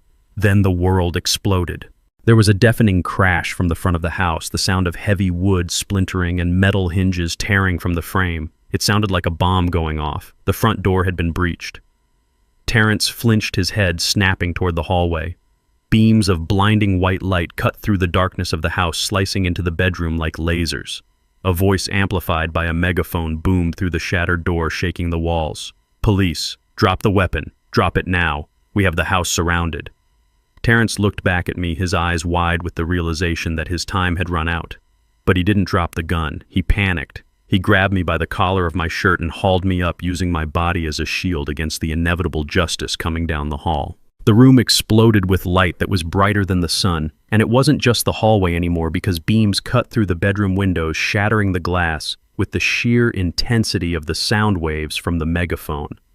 This is the police. We have the house surrounded. Drop the weapon and come out with your hands up. The voice was God-like, shaking the floorboards and rattling the pictures on the walls. I saw the dust motes dancing in the beams of light like spirits disturbed from their rest. Terrence flinched, his grip on my shirt tightening until I thought the cheap fabric would tear right off my back. He looked around wildly, a trapped animal, realizing the cage had no door and the hunter was already inside. The shotgun wavered in his hand, and for a second I thought he might drop it. I thought he might surrender and end this nightmare with some shred of dignity. But desperation does strange things to a man. It turns fear into aggression and panic into violence. He didn't drop the gun. Instead, he screamed a raw, primal sound of denial that tore at his throat. He wasn't ready to give up his inheritance. He wasn't ready to face the consequences of his sins. The light blinded us both, turning the room into a high-contrast nightmare of shadows and glare, and I squinted against the brilliance, my heart pounding a war drum in my chest. This was it. The cavalry had arrived, and Thorne had kept his promise. But now I was in the line of fire, and the bullet was already in the chamber. I heard a commotion from the back of the house, a sudden crash, and the sound of shouting. It was Tiffany. I could picture it perfectly. She had probably grabbed the bag of silver and made a run for the kitchen door the moment the first siren wailed, because she was a survivor, a rat leaving the sinking ship before the water even touched her toes. But she didn't make it far. I heard her scream, a high-pitched shriek of indignation and terror that cut through the noise of the sirens. Then came a voice I recognized, and it wasn't a cop, it was Alistair Thorne. "Going somewhere, Mrs. King," his voice boomed, magnified by the silence between sirens. "I believe the police have some questions about a poisoned dog and a forged check." She was caught. Thorne had his private security team covering the exits. The police missed. There was no way out. Terrence heard it too. He heard his wife being cornered. He heard his world collapsing around him. He looked at me, and his eyes were void of anything human. They were black pits of panic. He spun me around, slamming my back against his chest, hooking his arm around my neck, cutting off my air. He jammed the barrel of the shotgun against my temple, and the metal was hot now, heated by his feverish grip. "Back off," he screamed at the empty doorway, his voice cracking with hysteria. "I will kill him. I swear I will kill him. Get back or I blow his head off." He dragged me into the hallway, using my body as a shield, my feet dragging on the carpet. I smelled his sweat acrid and sour. I felt his heart hammering against my back, a frantic, erratic rhythm. He was strong with the strength of the insane, pushing me toward the living room, toward the lights, thinking he could bargain his way out of a murder charge. "I want a car," he yelled at the windows. "I want a clear path or the old man dies." He forgot who he was holding. He forgot that before I was a warehouse manager, before I was a husband, I was a sergeant in a platoon that saw things no man should see. He thought he held a frail old man. He thought he held a victim. He was wrong. We stepped into the blinding white light of the living room, and the glare hit Terrence full in the face. He blinked, momentarily disoriented, his grip loosening just a fraction as he tried to shield his eyes from the assault. That was the mistake. That was the opening I had been waiting for. I didn't think, I didn't plan, I just reacted. Muscle memory buried under 40 years of peace surged to the surface, instant and lethal. I dropped my weight, suddenly making myself heavy as lead. As he stumbled forward to compensate, I drove my right elbow back with every ounce of strength I possessed. It connected perfectly with his solar plexus, a solid meat-on-bone impact. I felt the air leave his lungs in a wet whoosh. He doubled over the shotgun barrel, dipping toward the floor. I spun around, grabbing the barrel with my left hand and his wrist with my right. I twisted with a violent torque. A sharp snap echoed as his finger broke inside the trigger guard. He screamed in pain. I ripped the weapon from his hands and swept his legs out from under him with a kick that would have shattered a younger man's knee. He hit the floor hard, the wind knocked out of him. Terrence lay on the floor, gasping for air, clutching his broken hand, his face a mask of agony and shock. I stood over him. The shotgun felt natural in my hands, heavy and familiar, like an old friend returned. I pumped the action, ejecting a shell that spun through the air in slow motion and clattered onto the hardwood. I leveled the barrel at his forehead. He looked up at me, and for the first time he saw the truth. He saw the father who had protected him, and the soldier who could end him. I tightened my finger on the trigger. The rage was a roaring fire demanding blood. Then the front door burst inward with a shower of splinters. Men in tactical gear swarmed the room, weapons raised. "Mr. King, don't shoot," a voice shouted. "Drop the weapon. Mr. King, do not do it." The fluorescent lights of the precinct hummed with a low electric buzz that drilled into my skull, but it was nothing compared to the silence on the other side of the glass. I sat in the observation room, my hands resting on my cane, watching my son through the one-way mirror. Terrence was handcuffed to the metal table. His right hand was splinted and bandaged where I had broken his finger, a stark white reminder of our struggle. He looked small in that chair. The expensive suit was rumpled and stained with sweat and dust. He was leaning forward, speaking to the detective with a frantic energy that reeked of desperation. I could hear every word through the speaker system. He was admitting to the assault. He admitted to threatening me with the shotgun. He called it a breakdown. He called it a moment of grief-induced insanity. But when the detective asked about Esther, he shut down. He shook his head violently, denying everything. "My mother died of a heart attack," he insisted, his voice rising in pitch. "She was old. Her heart was weak. I loved her. I would never hurt her. You have nothing on me for that. Nothing." I watched him lie. I watched the boy I had raised, the man I had protected, twist the truth until it snapped. He thought he was smart. He thought that without a body, without a weapon, he could talk his way out of a murder charge. He thought the threats in the house were just words against words. He didn't know about the floorboard. He didn't know about the technology of a bygone era that had been recording his every breath. The door to the interrogation room opened, and the air in the observation booth seemed to get colder. Solomon Gold walked in. He didn't look like a lawyer in that moment. He looked like an executioner in a three-piece suit. He carried no briefcase. He held no files. In his hand, he carried a single object. My old Nokia brick phone. It was scratched and worn, a relic from a time when phones were tools, not toys. Terrence looked up at him, his eyes narrowing in confusion. "Who are you?" he demanded. "I want my lawyer." Gold didn't answer. He didn't sit down. He walked to the table and placed the phone in the center of the metal surface. The device looked out of place like a stone on a dinner plate. Gold pressed a button. The screen glowed a dull green. He looked at Terrence, and for the first time I saw fear flicker in my son's eyes, a primal understanding that the trap had snapped shut. Gold pressed play. The audio was tinny but crystal clear in the acoustically tiled room. My voice came through first, calm and steady, asking the question that had started it all. "Why did you kill your mother, Terrence?" Then came the silence. And then Terrence's voice filled the room. It was the voice of the man in the bedroom, the voice of the monster. Because she was a miser. She was sitting on millions, Dad. She forced my hand. I switched the beta blockers for the stimulants. It wasn't poison. It was just medicine. If she had been stronger, she would have survived. Terrence stopped breathing. He stared at the phone as if it were a venomous snake coiled on the table. The color drained from his face, leaving him gray and ashen.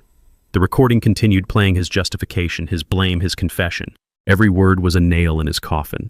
He slumped back in his chair, his mouth opening and closing, but no sound came out. He looked at the mirror. He looked right at where I was sitting. He couldn't see me, but he knew I was there. He knew I had played him. He knew that the senile old man he had tried to rob had been 2 steps ahead of him the entire time. Gold stopped the recording. He didn't say a word. He just picked up the phone, turned around, and walked out of the room, leaving Terrence alone with the echo of his own sins. My son put his head on the table and began to sob. It wasn't the crying of a remorseful man. It was the weeping of a man who realized his life was over. The door to the observation room opened and Detective Johnson stepped in. He looked tired, but satisfied. He held a file in his hand. He nodded toward the glass where Terrence was now rocking back and forth. "We have him, Mr. King," he said quietly. "That recording is admissible. It proves premeditation. It proves motive. But that is not all." He opened the file and laid a transcript on the console in front of me. "We have been questioning your daughter-in-law in the next room. She didn't hold up as well as he did. The moment we told her we had the recording of Terrence, she cracked. She is singing like a canary to save her own skin. She confessed to everything, Mr. King. She admitted to opening the credit cards in your name. She admitted to the identity theft. She admitted to poisoning the dog to test the powder. And most importantly, she gave a sworn statement that she witnessed Terrence throwing away the real heart medication and replacing it with the stimulants. She said he bragged about it. She said he called it the perfect crime." I looked down at the transcript. Tiffany's words were there in black and white, confirming every horror I had suspected. She was throwing him to the wolves to get a plea deal. There was no loyalty among thieves. There was no love in that house, just greed and survival. I felt a heavy weight settle in my chest. It was the finality of it. My family was gone. My wife was murdered. My son was a killer. My daughter-in-law was an accomplice. I was the last one standing in the ruins of the King legacy. Detective Johnson cleared his throat.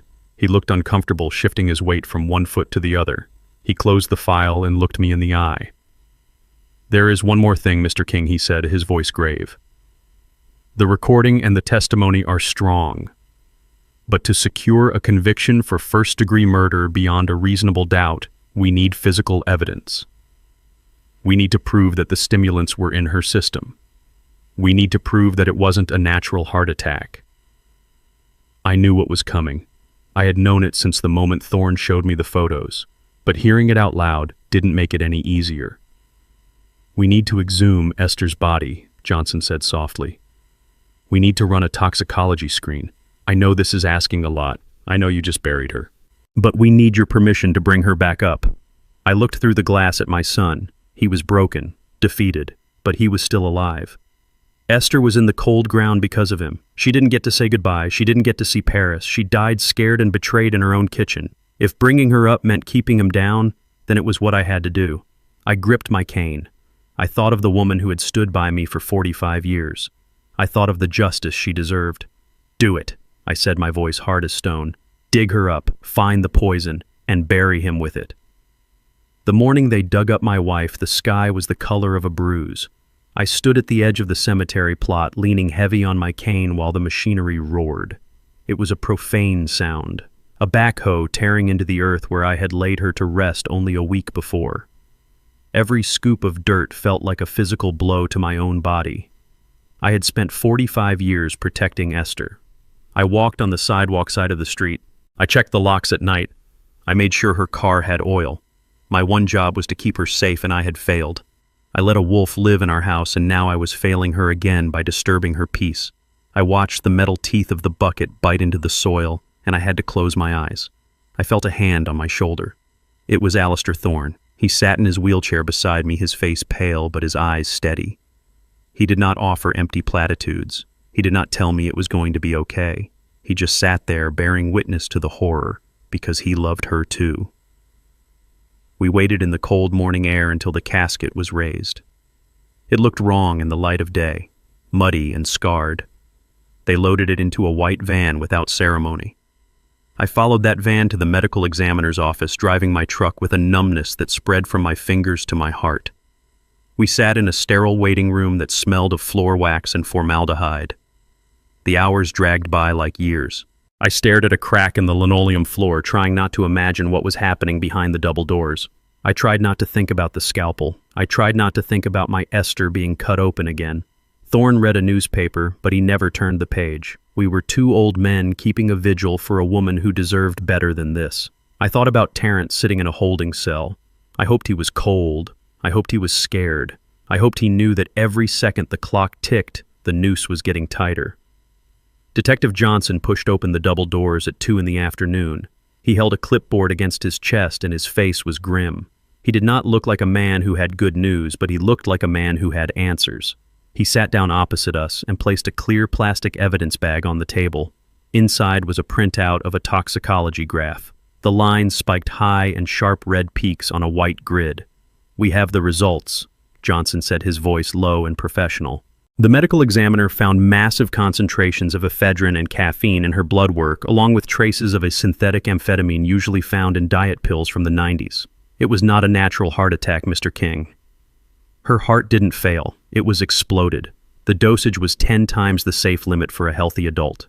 For a woman with her condition, it was a death sentence within an hour of ingestion. I looked at the graph. It was just ink on paper, but it represented the moment my wife died. I could see it. I could see her taking her morning pills, trusting they would keep her alive. I could see her feeling the racing pulse, the panic, the tightness in her chest. I could see her reaching for the phone that Terrence had likely unplugged. Johnson tapped the paper.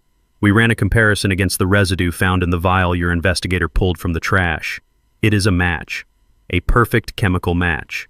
We also found traces of the same substance in the upholstery of your son's car. He must have spilled some when he was mixing it. It is conclusive. We have the weapon, we have the opportunity, we have the motive, and thanks to your recording, we have the confession." The numbness in my body evaporated. It was replaced by a cold, hard weight of finality. It was real. It wasn't a suspicion. It wasn't a nightmare. My son murdered my wife. He poisoned her. He watched her die. And he did it for money he owed to thugs. I felt a tear slide down my cheek. Just one. I wiped it away angrily. I looked at Thorne. He nodded slowly. His eyes were wet too. "We got him, Booker," he whispered. "We got the bastard." By 5 o'clock, the district attorney had filed the paperwork. The charges were read out loud in the precinct briefing room, and I listened to every word. Terrence King was charged with murder in the first degree, conspiracy to commit murder, elder abuse, grand larceny, fraud. The list went on a litany of sins that would bury him for the rest of his natural life. Tiffany was charged as an accessory to murder, conspiracy, and fraud. The judge denied bail immediately. They were deemed flight risks. They were deemed dangers to society. They were remanded to the county jail until trial. I saw them on the news that evening. They were doing the perp walk. Terrence was wearing an orange jumpsuit that clashed with his pale, terrified skin. He looked at the cameras, and for a second he looked right at me through the screen. He didn't look arrogant anymore. He looked like a child who realized the dark was real. Tiffany was crying, hiding her face with her hands. Her hair was a mess. Her designer life was over. They were going to die in prison. It was justice. But it didn't bring Esther back. It didn't fill the empty side of the bed. It just closed the book on the ugliest chapter of my life. I sat in the waiting room of the station feeling empty. The adrenaline was gone, leaving me hollowed out. I was an old man with no wife and no son. I was alone. Solomon Gold walked in. He looked fresh despite the long day.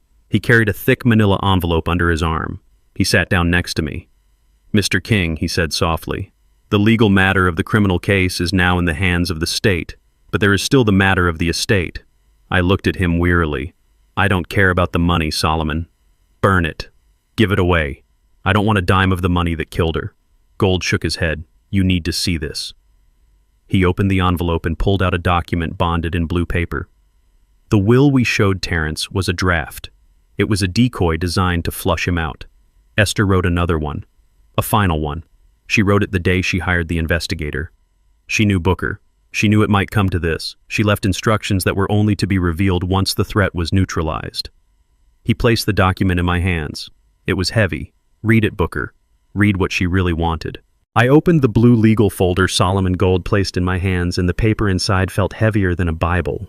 It was not the cold-typed text of a standard will. The first page was a handwritten letter on the creamy stationery Esther kept in her vanity drawer for special occasions. I recognized the slant of her penmanship immediately, the way she crossed her T's with a little flourish. I traced the ink with my thumb, feeling the texture of the woman I had lost. My throat tightened so hard it hurt to swallow. I began to read, and it was like hearing her voice in the quiet room, a whisper from the grave that was both comforting and terrifying. "My dearest Booker," she wrote, "if you are reading this, it means I am gone, and it likely means I did not go peacefully. I have kept secrets from you, my love, not because I did not trust you, but because I wanted to protect you. I wanted you to live a simple life, a life without the burden of wealth and the vultures it attracts. But I failed, Booker. I failed because the vulture was already in our nest. I have watched our son Terrence change over the years. I watched him turn from a sweet boy into a man consumed by envy and greed. I saw the way he looked at us, not with love, but with calculation. I found his gambling slips. I found the forged checks. The fruit has rotted on the vine, Booker, and I fear the rot has reached the core. I hid the money to keep him from destroying himself, but now I fear he will destroy us to get to it. If I die under suspicious circumstances, do not trust him. Do not mourn me yet. Go to Alistair Thorne. He holds the key to everything. He is the only one I trust to help you navigate the storm that will follow my death. I love you, Booker. You were my soldier in life, and I know you will be my soldier after I am gone. Fight for us. Fight for the truth." I lowered the letter. A single tear escaped my eye and landed on the paper, blurring the word, soldier. She knew. She had lived in terror in her own home, watching her son turn into a monster, and she had faced it with a quiet dignity that broke my heart. She had prepared for her own murder because she knew Terrence better than I did. She knew he was capable of the unthinkable. I looked up at Solomon Gold. He was watching me with a solemn expression, his hands folded on the table. "She was a remarkable woman, Mr. King," he said softly. "She came to me 6 months ago to draft this. She was very specific about her wishes. She wanted to make sure that no matter what happened, justice would be served." Gold turned the page to the formal legal document. "This is the last will and testament of Esther King," he announced, his voice shifting into a professional cadence. "It supersedes all previous documents, including the draft we showed your son. Article 1 regarding the disposition of assets to immediate family. To my son, Terrence King, I leave the sum of $1 US. I stared at the document. $1. It was not an oversight. It was a deliberate, calculated insult. In the eyes of the law, leaving him nothing might allow him to argue he was forgotten by mistake. Leaving him $1 meant she remembered him, she considered him, and she decided that was exactly what he was worth. It was a final slap in the face from the grave, a message that she saw him for exactly what he was. Article 2 Gold continued.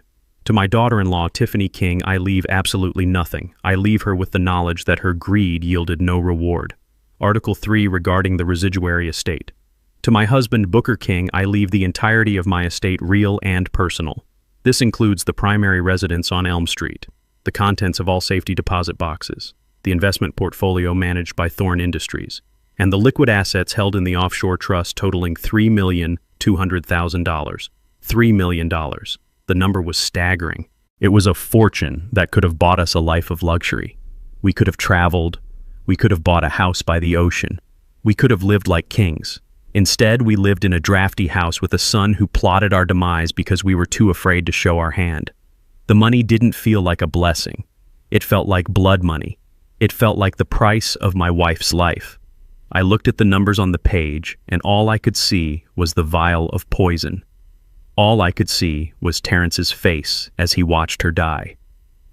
Mr. King Gold said, pulling me out of my thoughts, "The assets are yours. They are already transferred to your name. You can do whatever you wish with them. You can buy a yacht. You can burn it. It is yours."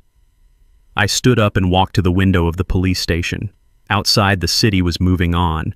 People were walking their dogs, driving to work, living lives that hadn't been shattered by betrayal. I thought about the house on Elm Street. I thought about the kitchen where Precious died. I thought about the bedroom where Terrence held a shotgun to my head. I thought about the living room where Tiffany ripped apart the sofa. It wasn't a home anymore. It was a crime scene. It was a mausoleum of bad memories and spilled blood. I couldn't go back there. I couldn't sleep in that bed. I couldn't eat in that kitchen. The walls had absorbed the hate and the fear, and no amount of paint would ever cover it up. Sell it, I said without turning around. Sell the house. I do not care what you get for it, just get rid of it. I never want to step foot inside that place again. Sell the furniture, sell the car, sell everything that reminds me of them. And the money, Gold asked. What do you want to do with the $3 million? I turned to face him. I thought about the letters I had received during my live stream. I thought about the thousands of other old folks sitting in their paid-off houses afraid of their own children. I thought about the people who didn't have an Alistair Thorne to watch their backs. I don't want it, I said firmly. I have my pension. I have my truck. That is enough for me. But I am not going to burn it. Esther worked too hard for it. She earned every penny. We are going to use it to fight back. I want to start a foundation, Solomon. The Esther King Foundation. I want to hire lawyers for elderly people who are being abused by their families. I want to hire private investigators to expose the greedy children waiting for their inheritance. I want to pay for safe housing for seniors who need to escape. I want every dime of that $3 million to be used to stop people like Terrence.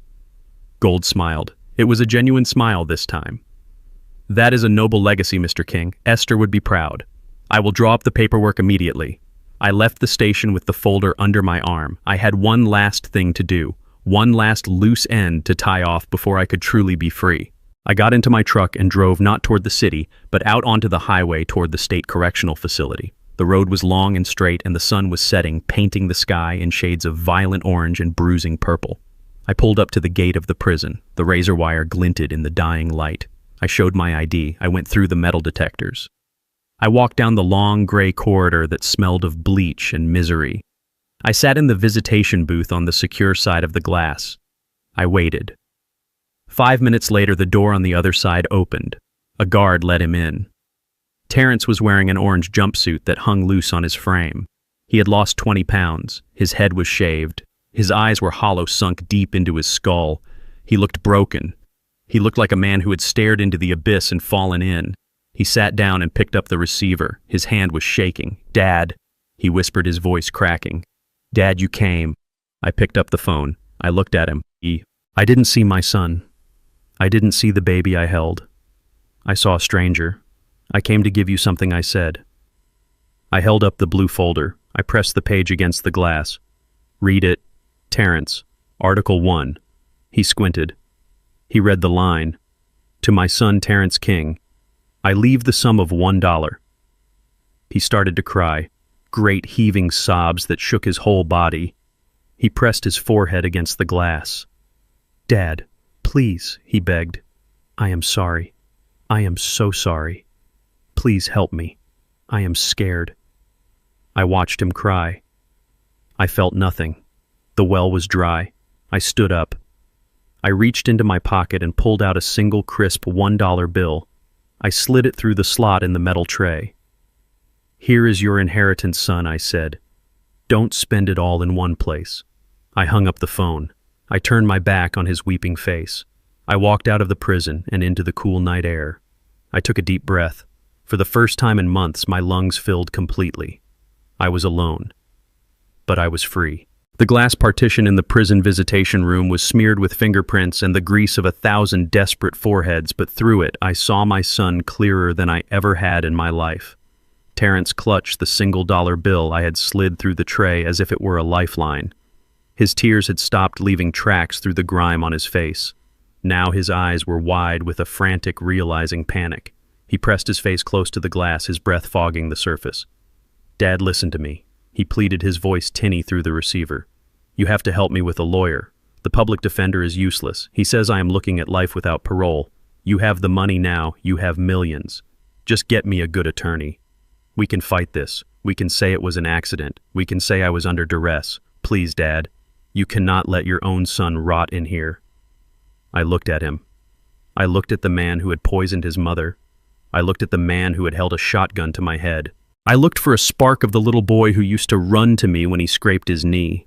I looked for the teenager I taught to drive. I looked for the young man. I walked down the aisle. They were all gone, consumed by the creature sitting in front of me. He wasn't asking for forgiveness. He was asking for a bailout. He was still trying to hustle me. He still thought I was the mark. I leaned forward. My voice was calm, devoid of the rage that had fueled me for weeks. "I am not your dad," I said simply. "Your father died that night in the bedroom.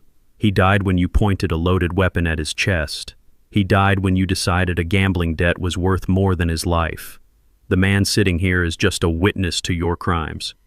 Terrence recoiled as if I had struck him. His mouth opened and closed, but no sound came out. He looked at the dollar bill in his hand, then back at me. Hate began to replace the fear in his eyes, a pure, venomous hatred. "I hope you die alone," he spat. "I hope you rot with that money." "I already died alone, Terrence," I replied. "I died the night I realized I raised a killer. But I came back, and now I am going to live." I hung up the phone. It clicked into the cradle with a sound of finality that echoed in my bones. I did not look back. I stood up and walked out of the booth, leaving him screaming silent curses behind the soundproof glass. I walked down the long gray corridor, past the guards, past the gates, and out into the world. I took a breath of air that tasted like rain and gasoline and freedom. It was over. The book was closed. 1 year later, the air tasted of roasted chestnuts and expensive perfume. The Seine River flowed beneath me, dark and silky, reflecting the lights of a city that burned with a golden fire. I stood on the deck of a private riverboat, the wind ruffling the hem of my cashmere coat. I was 73 years old, but I felt younger than I had at 50. I was not wearing my old warehouse uniform. I was wearing a bespoke navy suit tailored in London. My shoes were Italian leather. My cane was made of polished ebony with a silver handle. I looked like a man who owned the world, or at least a significant part of it. Paris. Esther had talked about Paris for 40 years. She had magazines' cutouts of the Eiffel Tower taped inside her pantry door.